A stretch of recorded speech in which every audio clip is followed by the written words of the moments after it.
Welcome, everyone, to the Captive Audience. It is the 26th of January of the year 2026. And we are very fortunate to have with us tonight one of the folks, the stalwarts, one of the greats that come on our show on a regular basis, Representative Court Boyce, the voice of reason.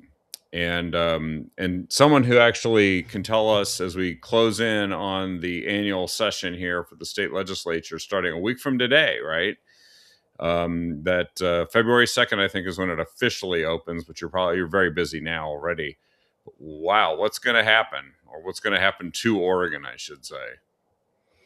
Well, Kevin, thanks for having me on. I just really want to extend an appreciation for, you just keep getting the truth out and connecting with people. And we're going to turn Oregon purple at some point, and just a lot of really big issues, but a lot of great opportunities. So, yeah, the session's going to be 6 weeks, maybe a little bit less. The first week is basically we're only allowed two bills, and so that first committee, 3 or 4 days, will be getting those bills, each individual representative and senator, getting those bills up and running so that we can hopefully get them to the floor for a vote over that last 4.5 weeks. So, hey, I've been put back on housing and homeless, that committee. I'm Yep. very happy about that. That's kind of a cherished one on the west side of the Capitol. Still, of course, on ag, water, land use, natural resources, and that's right up my right up my alley. Serving Coos Curry and Douglas counties with the forestry, fishing, and farming.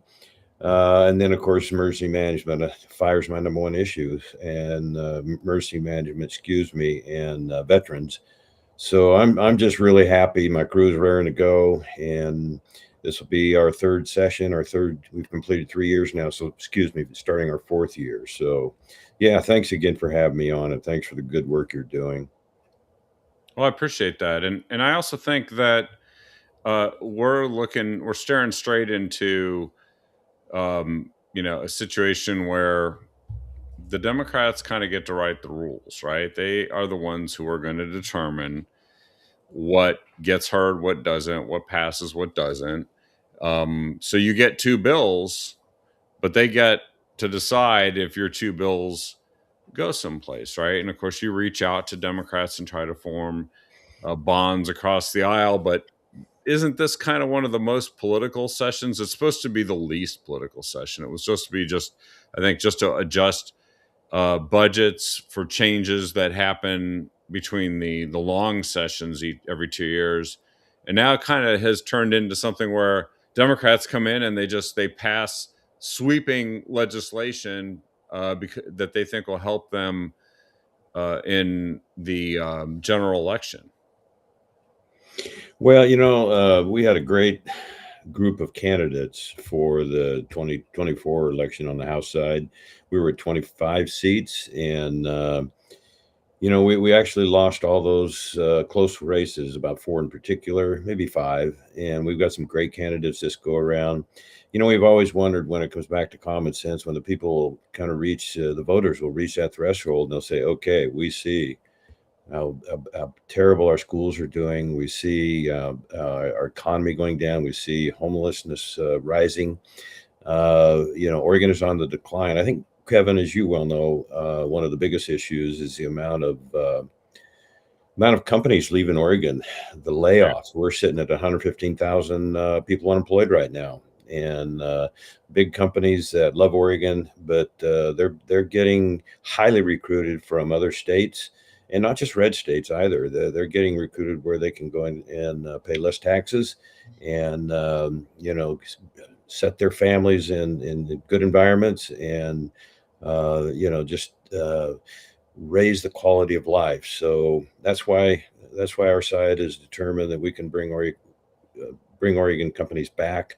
And but anyway, all those issues just really add up to a tough time for Oregon, and we're not getting better. And the governor come out with a prosperity plan. I'm very happy that she picked Tim Knopp to run that program. But you would swear that after the 16, 18 years that she's been a state government, that now she understands that businesses are leaving, and we've got to stop that exodus. And so I thought a Republican wrote her prosperity plan. Not to be negative, but that's an issue. And yeah, I could talk about all the negatives, but our side deserves a chance to govern, and we will hold ourselves accountable, and we will just give us 2 years, and we will come back to fiscal responsibility. I think that's maybe the biggest issue I've learned is how much money is wasted in our state government, and you saw it. Yeah, you saw it in the tax revolt and repealing 3991. Well, and that's going to be part of what comes up here too, because we know that it qualified, that there were almost 4 times as many signatures uh, gathered and turned in as were needed to get on the ballot. And so now it's going to be, technically it's supposed to be on the November 2026 ballot, but just about everybody at this point, including now the Democrats officially, don't believe that it's going to be on that ballot. They do have the power in the legislature and with the governor to change when it appears. They can move it up, right? Mhm.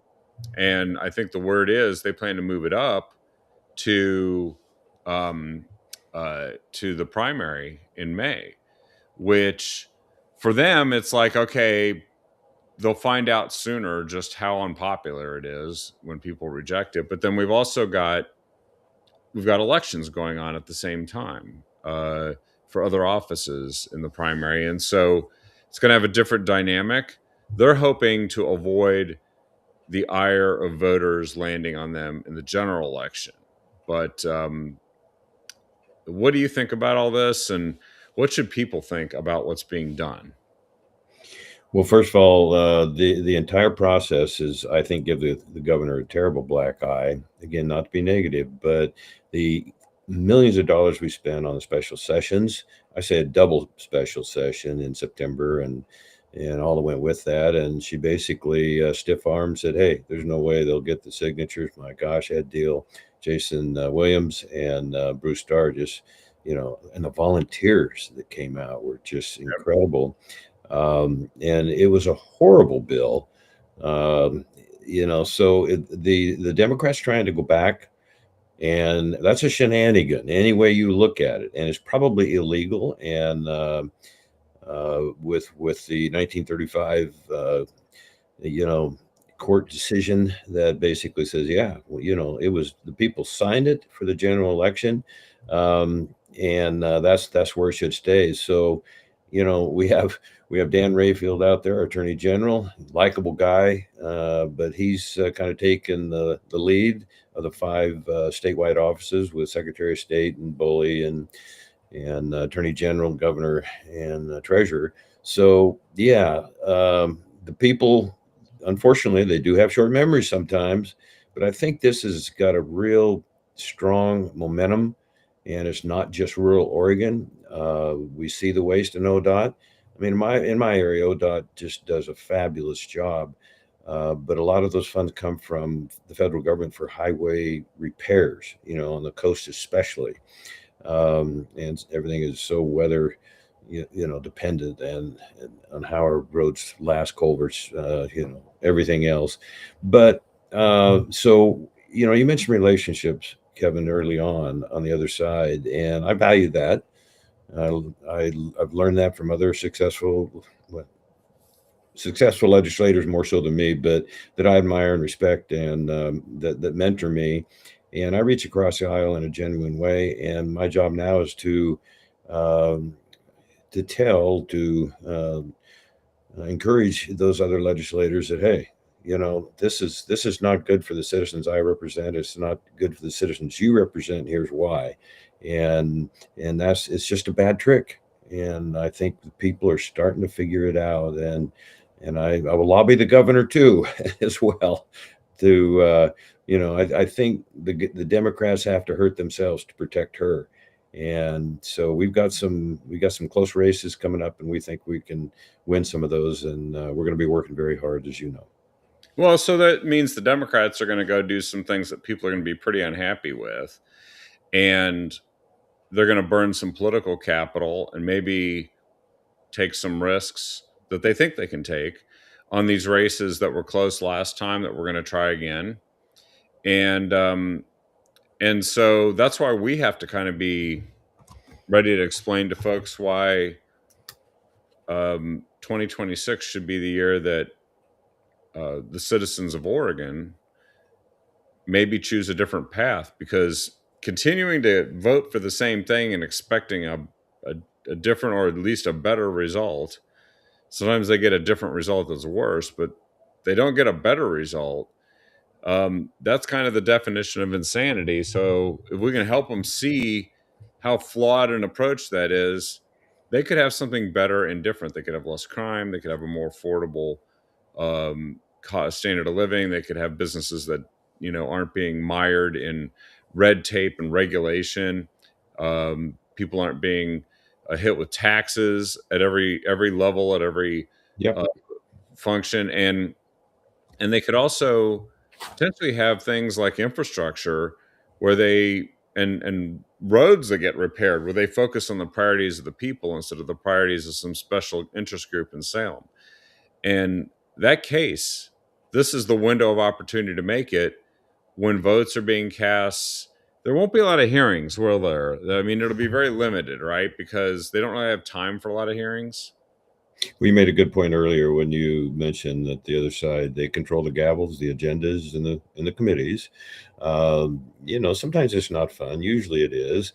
Back to relationships, that works. And so our job is just to say, okay, here's the 2 or 3 bills that we have each individual, and here's the rationale behind it.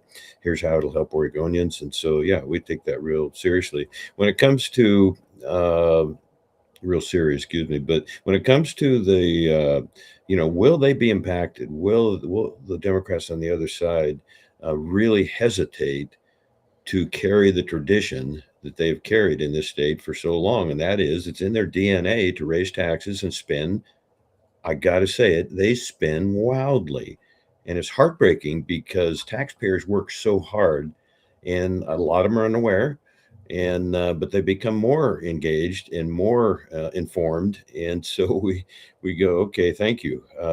This is what we're battling for, and we need your help and support, and even sometimes encouragement. But will the Democrats change? Will they come to our side and say, yeah, that was a bad bill? It hurts the middle class. It hurts the working families. Makes it harder to live in Oregon. Everybody uses the affordability word nationwide, and I say, hey, how about livability? I mean, I grew up in such an incredibly wonderful era, and so to see the generations that follow to not have those same kind of, I mean, it's just it might sound a little drastic, but there's a portion of this state that is turning towards third world status. I mean, you see trash, you see the addictions. I mean, it's getting worse every day, and people are recognizing that. How did we get here? Well, the same people been in charge, or the same philosophies, as you know, Kevin, have been in charge for 40 years. And it's what the president say 6 years ago on his first election. What do you got to lose by giving us a chance? Right. We will get the job done. I mean, we are dedicated and we are determined. We have proven solutions, and they work. And it's a cap. It truly is, Kevin, the capitalist system versus all other systems. Yeah. And the free enterprise. I mean, nothing has ever beat the free market since time began. And so when people have that individual responsibility, that individual freedom, they're going to perform, they're going to produce, and they're going to raise their families better. They're going to educate their kids better. They're going to employ people. Yeah, I, I know you and I are very much on the same page there. Well, and so I saw. So Lori asked us a question here. What was the financial tab on Kotek's special session? I don't know how much the session cost. I'm sure millions actually, but and it was super long. But also, the governor has come out and I guess thrown a tantrum and said, well, we should just repeal the entire transportation bill. We'll just punish the state. That was what she said. Now I don't. Maybe she's not going to follow through on that. I don't know. Um, and maybe they will come up with some other revenue scheme or something, a backup plan. But they really don't have an agenda that plans to grow the economy at all in the face of businesses leaving and in the face of, you know, businesses that don't want to come here and locate here. What's their plan to keep funding this state government that they keep growing and giving like now they want to pay unemployment benefits to people who are um, On strike. yeah, that go on strike, who are not looking for work, who are not they are not unemployed involuntarily. They are. No, we fought that with everything we had because that's a 10-week system where you don't, and you just said it, you don't have to look for work, you don't have to report, you just get free money, and people don't realize, a lot of people anyway don't realize, the employee pays none of the employment taxes. It all goes into a system for the unemployment times when it's really needed by the folks that were laid off. And so, yeah, I mean, we give it all we could to overcome that, and we failed. But it's back to the basics where that's why businesses are leaving Oregon, and the people are really under a kind of an impressive system in when they're being taxed so heavy. And now the state of Oregon is kind of catching up to where our people are. They're under a real tough budget program. I can just give one example. I could give several, but one is Portland State University. They burnt 17 police cars. I mean, I beat that drum because nobody was ever held accountable. Cost just the police cars alone cost the taxpayers $1 million. Not Portland State, not the city of Portland, but all the taxpayers in Oregon. Guess what? And Governor candidate Christine Drazan made an excellent point on this. We were outvoted to continue to send Portland State, get this, easy to vet, 220 million out of last year's budget. And it just and we can't get rural law enforcement for our sheriff's departments. And yeah, I could give you a lot more detail, but another one is the capital started out at, I think Kevin, was a little over 400 million for the remodel. That was before I got there. It's been a 5.5-year project. It's about 90% done now, and it's going to be 700 million. I mean, we just don't have the money. And then, yeah, it's just, we just spend so irresponsibly. Well, and they're trying to have rural counties, or almost any county outside the Portland metro area, have levels of law enforcement that date back to decades ago when the population was smaller, and they simply don't have the ability to cope with even the most basic thing. They don't. I think the thing I heard for the jail in Coos County, I think it has a 250 bed capacity, something like that. But they only have funds for 50 beds. So if they have people coming through committing crimes, they can't hold them if it goes over that limit. And of course, when you add to that Oregon's lax bail laws, some people with very serious crimes simply get let out on 10% bail, and they flee the jurisdiction. We've seen that. They go out and commit more crimes. They don't get a message that anything's going to happen to them. And this is where money just simply doesn't go to law enforcement. They also won't let you harvest enough timber and receive enough revenue from that to fund these services the way it used to work. And then they spend money left and right on stuff that doesn't actually advance the economy or produce public safety or any of the stuff that's in everyone's priority list, except for the radical far left in Salem. That's in their priority list. The stuff they're doing with money there, that's in their priority list, right? Yeah, and we're a natural resource state, and we should be teaching our kids truly the incredible benefit of renewable resource. That's our fish. That's our timber. And so we have to protect our watersheds. That's what makes our rivers beautiful. And of course, I'm right in the middle of that with my entire life career. And we destroy those watershed. We hurt the fish. We hurt the timber. And the the radical environmental movement is alive and well in Oregon, and they are so dogmatic in their approach. They will not admit, after the incredible fires that we've had, year after year. And hey, that's another one. I follow the ODF and the Oregon State Fire Marshal really close, and they come to our Emergency Management Veterans Committee and they give reports. And man, the last 2 years, their reports have been incredible.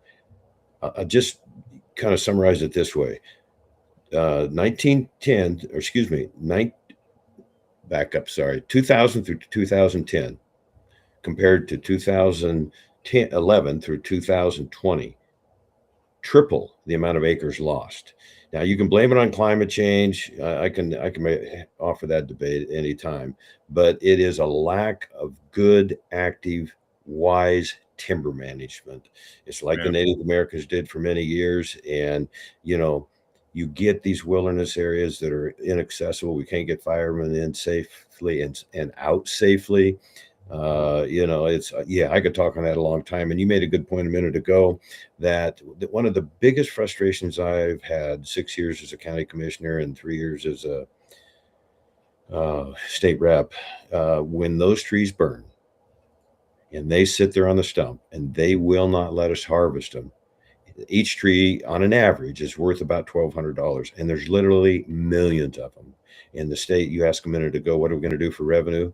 We just have to continue to demonstrate logic and common sense and traditional things that work. And it's horribly frustrating sometimes, but we just, like Winston Churchill said, you never, never, never, never, never give up. No, never give up. And to be honest, I think that the Democrats have gotten away, thanks to the media, with ignoring everyone, with telling people in Portland one thing while something else is happening outside of Portland everywhere else, and people are pretty unhappy with it. This has been a continuous issue. Like all the stuff that you're seeing going on in the Capitol, the crazy stuff, that's just not getting reported out here. I even have to look for it sometimes. Like I pay attention and I have to go out and find it, right? And so what are some of the crazy things that they're thinking about doing? Are they going to try to raise some taxes in this session? What else are they going to try to whip up? Because we know there's a budget hole, there's a transportation bill. Are they going to disconnect the federal? Oh, I'm so glad you brought that up. If they do, it's a kind of a backdoor, although we're going to make it real obvious, backdoor opportunity for them to raise more taxes. You disconnect from the big, beautiful bill, whether you like the Trump bill or not. The policy is good for America. It's good for the taxpayers, the people that are pulling the wagon, of course. And so to disconnect from that basically gives Oregon the opportunity to just charge whatever they want. And when you have a 3/5 majority, we can't stop tax raises. I mean, we have. There might have been a little luck involved there, Kevin, but we can't continue to do that. That's why we need to increase our territory, our numbers, and why we need to have a conservative governor, a business-oriented governor. So, yeah, the disconnecting with the federal tax system would be horrible for Oregon taxpayers. And I think we're starting to be successful in getting that message out. Keep your fingers crossed. Always protecting the kicker. When we when the state of Oregon, Oregon Department of Revenue collects too much money, that money goes back to the taxpayers, the excess. We put it in a fund to for more DEI policies, more Green New Deal policies. You know, it's just it's kind of fun. It's interesting. It's intense. But we're, you know, I work with 11 women and 12 men, and on the House side, and I'm around surrounded by a lot of brain power. One of these days, I'm going to catch up, but some really bright people that are just so business oriented, so family oriented, so love Oregon, and man, they just work incredibly hard. Well, that is good to hear. I know that are they going to toy with the idea of a sales tax? Are they talking about that in the session? You know, I would be for a sales tax like Texas has if it totally eliminated the income tax. Yeah. And what they call it in Texas is a consumption tax. So I don't support a sales tax because there is no discipline whatsoever to avoid not doing both. You know, the more money you get, the more you spend, the more you got to raise, and the more the people you know, their interests are compromised. Maybe Texas calls it a consumption tax. Everybody pays, period. And there are some excuse me, some exemptions. And but if it's a poor guy that all he can afford is a bag of potato chips, although, you know, Texas has a system where if it's non-labeled food, they don't have to pay tax, which I think is great, keeps people healthier. But anyway, if that's all he can afford is you know, one sack of potato chips compared to the guy that buys, you know, a jet airplane, I mean, they're going to pay the same. Everybody contributes, but it's based on what you consume. Yeah. So yeah, I'm not promoting that, but if I really felt like we had a governor that would say, okay, we can look at it absolutely on a guarantee to the Oregon taxpayers that the income tax would be eliminated, and you know, studies have shown that it does bring in additional revenue, but maybe we could save some instead of spend it before we get it. Yeah, because we have one of the higher income tax rates in the country. So it should involve tax relief. If you move to a sales tax, plus you people who visit Oregon, and it's a great place to visit, scenic, a lot of tourism, would end up paying for things instead of the people here being taxed under an income tax. There's a lot of benefits to it, but the Democrats want to have both pounds of flesh from you, and so that's where that one falls over, right? There Mhm. would have to be literally a constitutional firewall preventing them from coming in and uh, reimposing an income tax after it would be changed. It would be an either or, right? Yeah, and I didn't miss speak there, but you know, to suggest that we need more revenue, we have plenty of money in this state. Again, and you and I've talked about this in the past many times, but we have tons of revenue.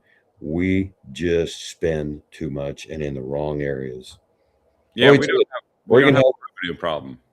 What's that? We don't have a revenue problem. We have a spending problem. No, and OHA is an example that I often use, Kevin, and that is they have a $32 billion biannual budget. 32 billion. Wow. All of our natural resource agencies, they that's about 3% of our budget.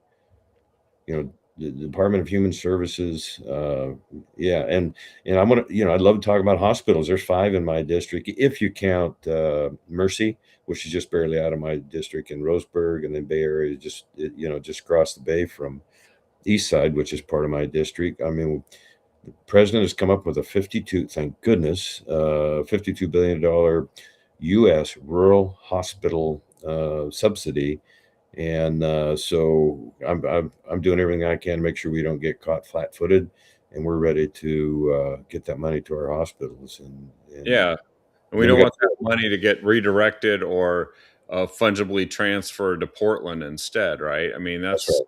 that's what often happens is that it all ends up in Portland funding DEI woke climate garbage, Yep. Or now it's being used to pay enormous sums for people who ran across the border and got let in under the Biden administration, who are not legally eligible for federal benefits. So we're actually spending a tremendous amount of state taxes on that now, and it's going there instead of public safety in Curry County, or it's going there, instead of making sure that we have safe, well demarcated roads that have the maintenance done on them in Coos County or Douglas, and it's appalling. And I think that this is where the battle in 2020, it's a battle about the perception of what's really happening, because so many people actually don't know why this stuff is happening. And then they get told, depending on what media outlet that they follow, that everything that's going wrong in Oregon is President Trump's fault, which is just an absurd idea. And that the number one job of people like Tina Kotek or our not so esteemed Attorney General is to resist the Trump administration instead of working with them to solve problems like rural hospitals and medical care. They should be doing that. They should be getting money and cooperate on infrastructure, which is something that the government does do, right? But we have terrible infrastructure in the state, and it's falling way behind, and the projects are getting way too expensive. And then I heard very recently in one of the cities along the coast, they have the cost, because of PERS, the cost goes up 8% a year just to keep the same people you have, which means that unless your taxes go up 8% a year, which is quickly unaffordable, you end up having to cut services, which is unbelievable. But that's what's happening. Well, yeah, you mentioned PERS. That is a disaster. I mean, I don't see, and I feel bad for my public employees that have earned it and deserve it, and yet it's been poorly mismanaged, or poorly managed, and there's some say it's almost a $30 billion deficit, unsustainable debt, and so. Unfunded liability. Yeah. No one has wanted to take that on, including the Republicans. I mean, they don't know what to do. But we sound the alarm. Do we have a solution? Not really, because it's so far out of hand. And unless we put Oregon back in a really solid economic foundation, and bring businesses back and keep the ones we got, there's no chance of maintaining or taking care of that debt to the people that truly have earned it. So, yeah, that's one. Yeah, I got to work outside today, by the way. Did you get outside? It was just gorgeous. And I'd like to, yeah, I'd like to talk about, if you would like, Monique Despain's campaign. Oh, yes, absolutely. By the way, could we answer one question? Lori Shaw says, what about changing our sanctuary status? Oh, God. Thank you, Lori. That's, you just mentioned our attorney general and 52 lawsuits. That's the, some of them are class actions, some are single lawsuits against the current administration. He's our top cop. He should be out finding criminals. And as you said very well, he should be working with the federal government. If you don't like their policies, go elbow to elbow, fly to DC and talk to the president's people and say, this is why this is wrong. This is why this needs to be changed. That's what we have to do as a minority. And they are in the minority right now. So the millions of dollars to file the lawsuits against him just because that keeps him in office, it's just, it's crushing. And so, yes, that comes back to the sanctuary, protecting criminals. I mean, my gosh, the stuff that's out there and in our neighborhoods, and children are unsafe. And Portland once a tremendous source of pride. Why in the world they would put themselves in that category, which draws bad people? We just can't square that. So therefore, there's just one more fight that we have to take seriously, and push back, and we are. I got one question before we do talk about Monique Despain's campaign, because actually it kind of relates to both her campaign and the coast. And I think about the sanctuary status and I think about that, but I also think why I just saw an article where they're musing and still talking about the offshore wind farms. Oh, And I'm like, isn't that dead? Didn't we get rid of that?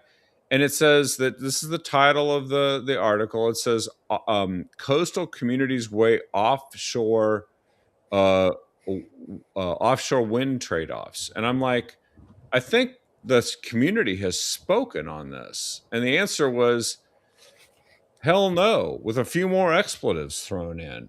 And the Trump administration said, we're done with these projects. They're expensive.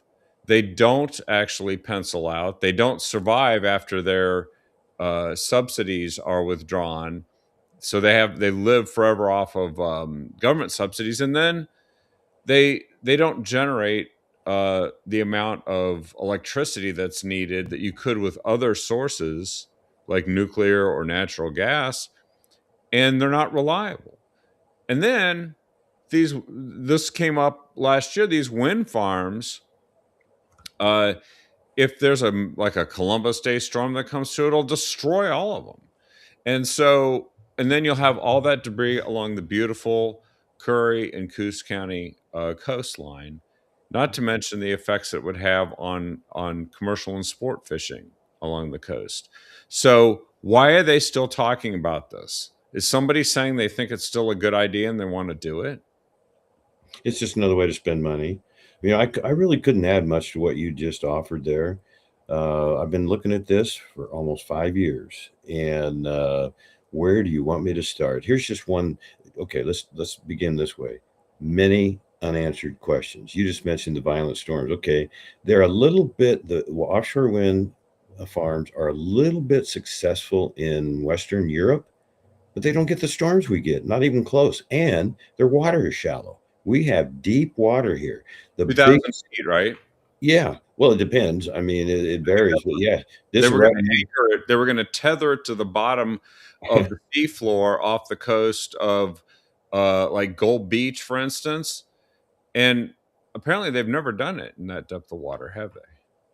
No, and they do not have the technology, not even close. But I just people can relate to this pretty well. I studied this a lot, but in summarizing, these giant cables on the ocean floor, they how much of a radiation, not radiation, but just wavelengths did they put off?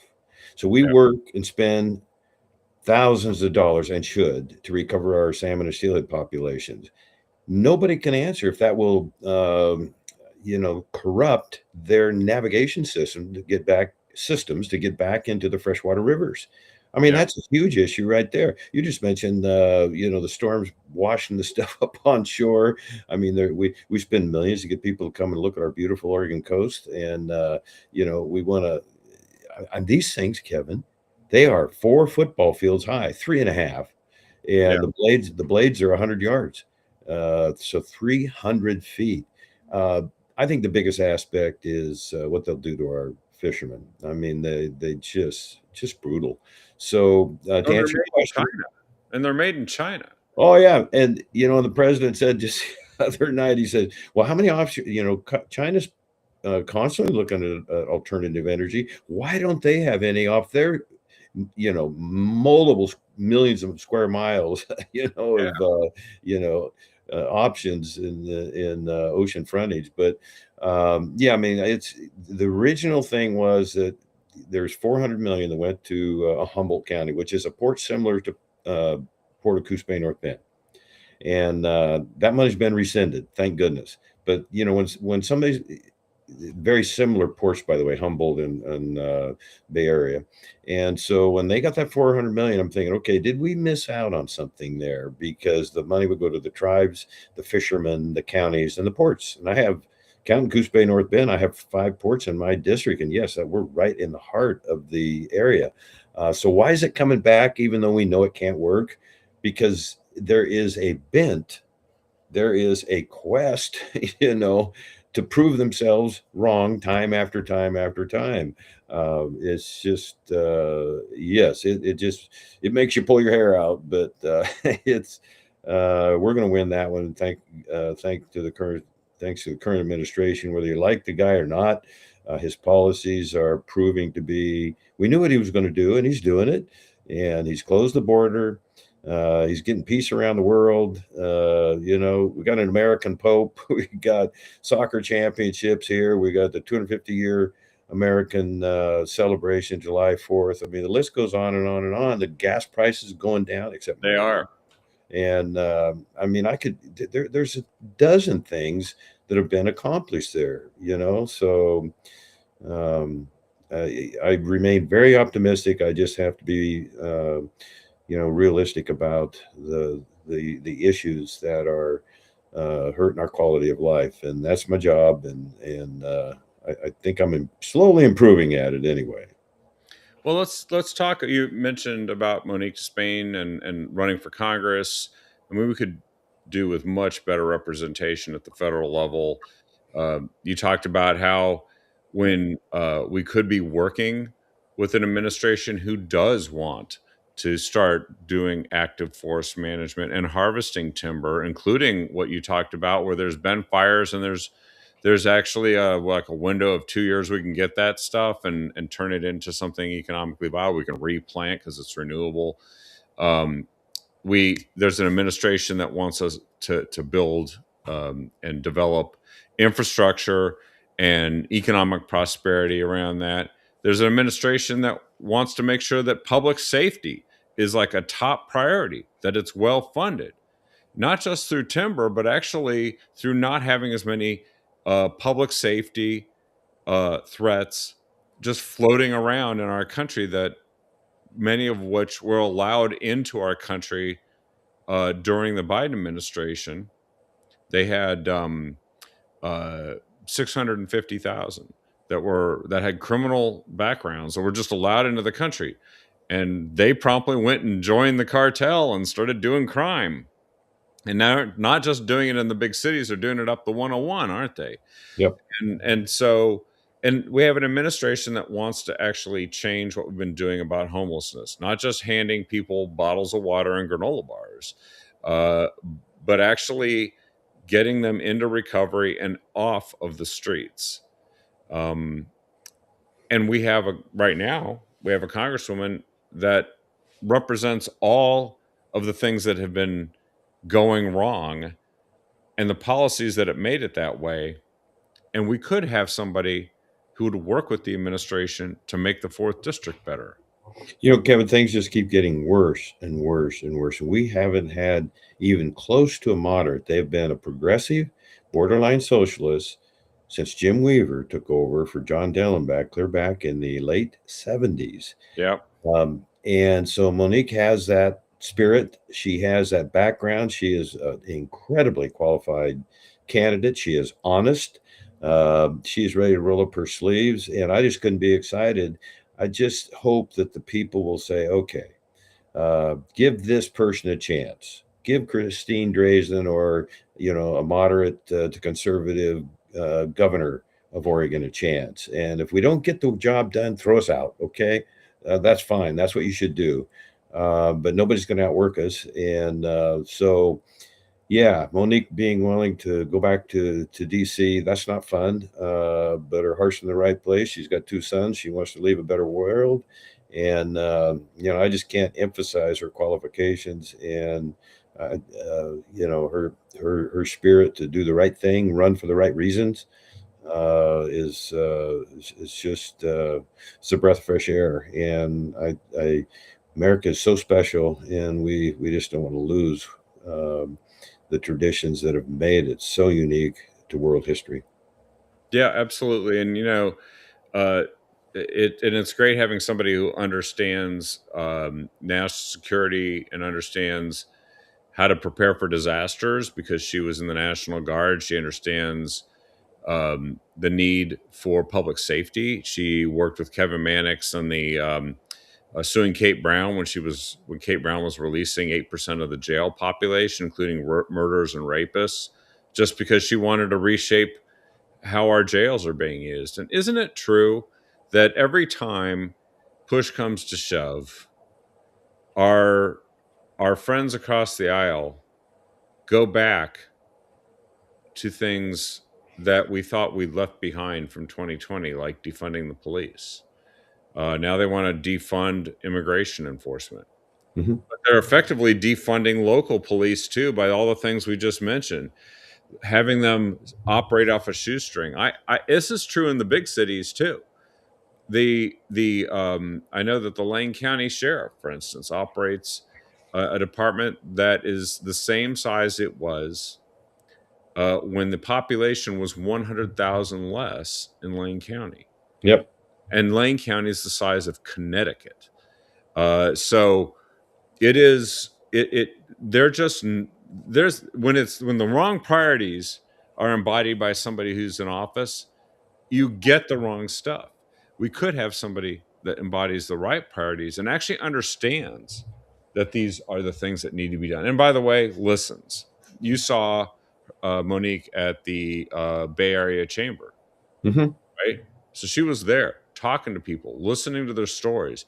We talked to you must know is it Anthony is it Rodriguez? He owns the Toyota dealer. Oh yeah. Fantastic guy, and yet he has to deal constantly with his business being and his employees being assaulted by violent homeless people.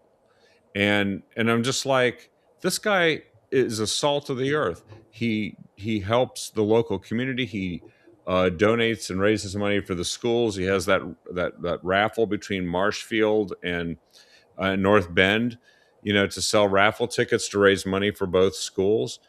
And he has to put up with, well, literally just being assaulted on a regular basis. Uh, and that's somebody that I know Monique spent some time listening to recently. Listening to these businesses and what they're going through, that's what a person from Congress should be doing. And I think our current Congresswoman spends her time in DC listening to some people that have some really poor ideas about how to run the country and think that we should have an open border. We shouldn't do anything about the criminals that got in here and are committing crimes. And we should defund, or as she put it the other way, dismantle ICE. Um, when you dismantle law enforcement, you don't get law enforcement. You get anarchy, don't you? Well, you get you get a crime spree that, I mean, since time began, human nature is what?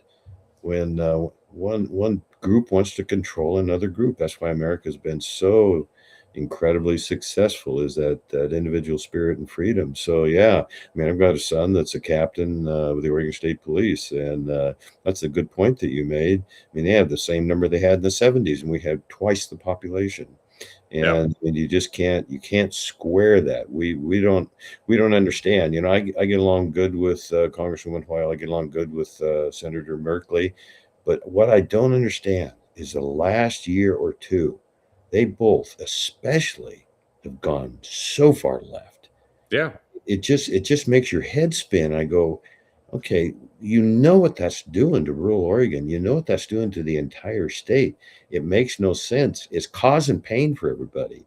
You've got to reverse back towards a balanced outlook, or it's something's going to give. I'm not pessimistic, but it's an interesting time we live. So, hey, I'll give you a recap of my 2025 year. Yeah. How are we doing on time? We're good. Keep going.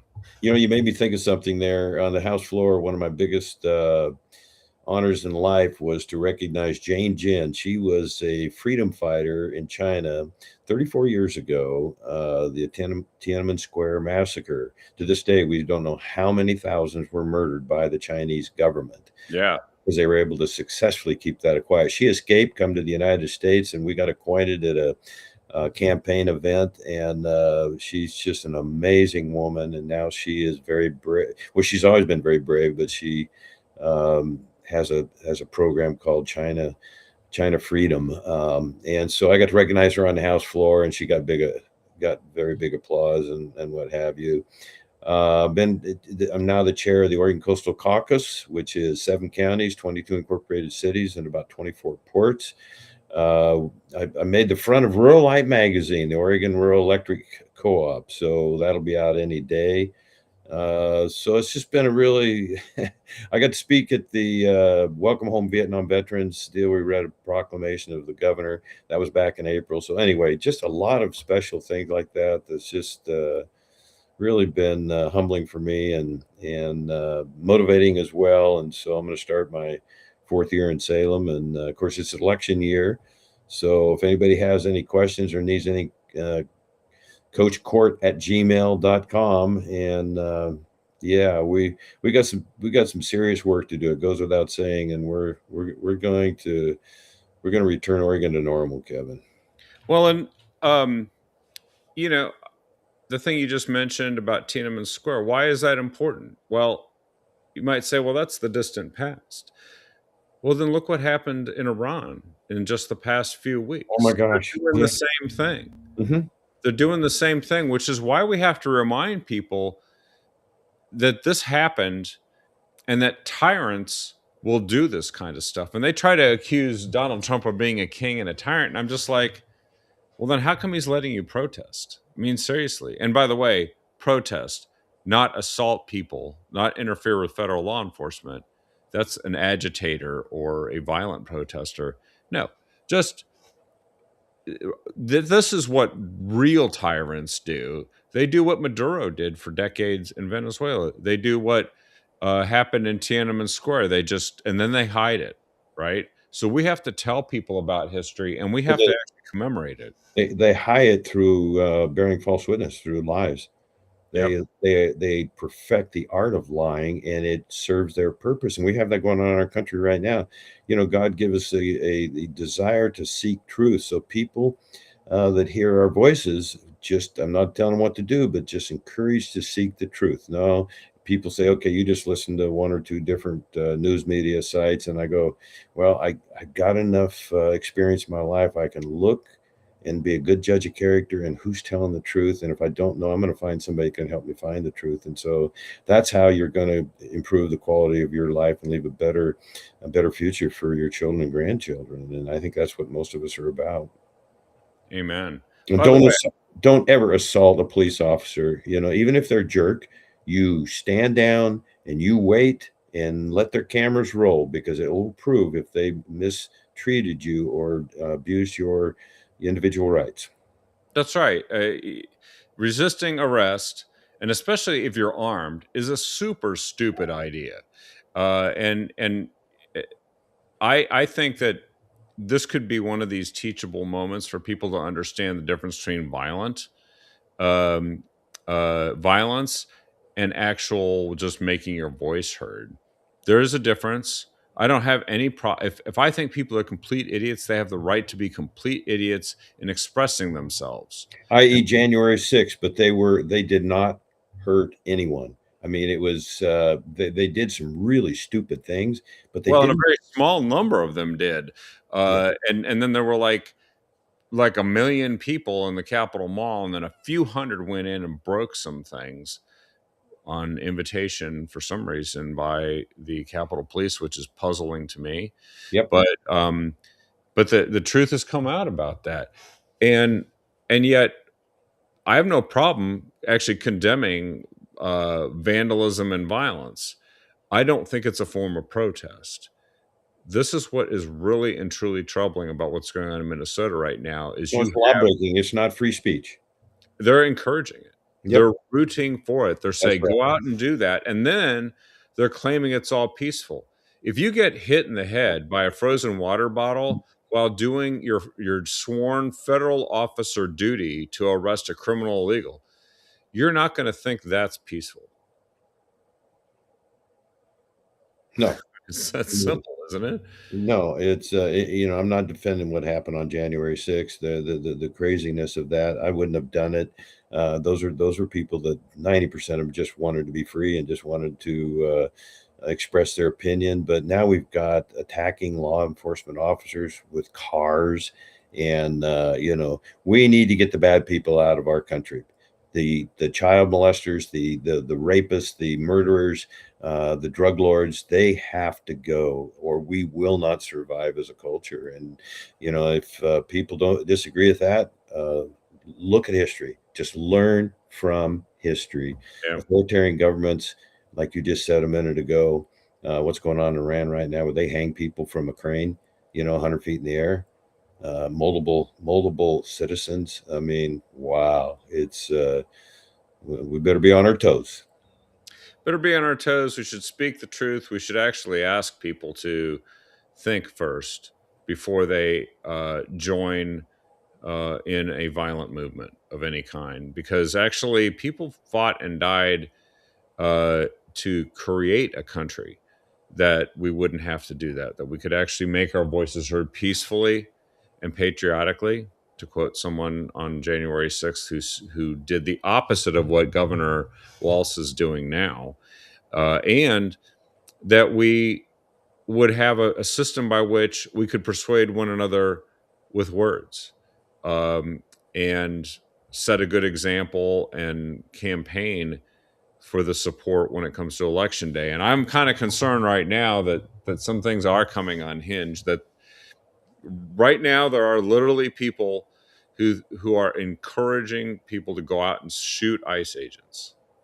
And I know that there's an event coming up on the coast. You know what it is? It's Turning Point, and I hope that some of the threats and the agitators that plan to do more than just peacefully protest what Turning Point is doing, I hope it stays peaceful, because In Roseburg, I got to speak. There's about 800 people there at the Douglas County Courthouse for Charlie Kirk's ceremony to pay respectful tribute to him, and that was just 5 days after he was murdered. I mean, I just got all kinds of things like that. So yes, I'm going to be praying for a peaceful event, and let our young people know that Charlie Kirk had a microphone, and the other side has clubs and the Molotov cocktails, and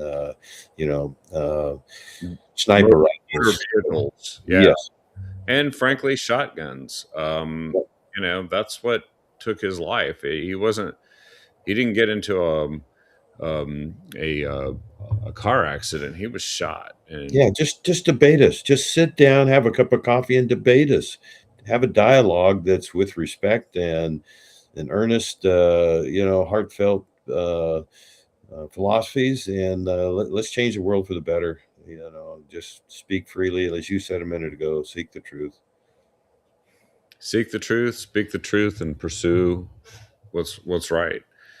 Well, Court, I really appreciate you taking the time to be on here today. Another great episode, and we covered a lot. We got to hear your 2025 end of the year update. We got to hear what's likely to happen in the state legislature and a picture from the inside. And we talked about some of the really important issues and the people that we know are fighting alongside you to change this, both in the state legislature and, of course, for Congress. So I really appreciate you taking the time to be on.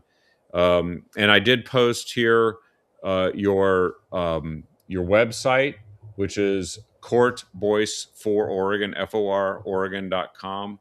And they should also check out your state legislative site, which they can find by going to OregonLegislature.gov. It's actually OregonLegislature.gov/Boyce, and they can check out what's going on with bills and with activity, and of course on OLAS. And somebody asked me, where can you go to follow what bills are being produced? And I have found that the Oregon Citizens Lobby is actually pretty effective at least keep giving us alerts, right? Because they like to sneak things through, especially in these short sessions. And the Oregon Citizens Lobby.org is a place that anybody can go to follow. And again, good luck with the session next week, and come back and tell us what happens, because we definitely want to know what's happening inside the building as you guys work on things for the next month. Kevin, I'll be glad to, and I will look forward to it. And just keep up the good work, and tell all of our mutual friends that Voice of Reason said hello. I will. I'll pass it along. Thanks everyone for watching and listening here today, and definitely check us out on the next episode of the Captive Audience. Have a great night all, and we'll see you soon.